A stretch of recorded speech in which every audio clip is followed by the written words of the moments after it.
Take our lead. Let's help you make your mark. Our goal is your satisfaction. Let us show you the way. Cover a single large meatloaf with a piece of aluminum foil during cooking to keep it moist, but uncover it for the last 15 minutes of baking.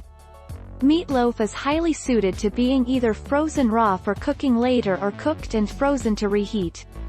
Preheat oven to 350 degrees F. Lightly grease a 9 by 5 inch loaf pan.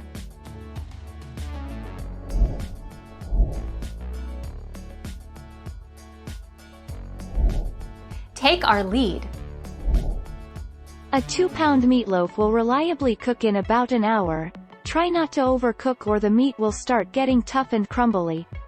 The best way to know when a meatloaf is done is by checking its internal temperature. As soon as it hits 155 degrees Fahrenheit, you can pull it from the oven.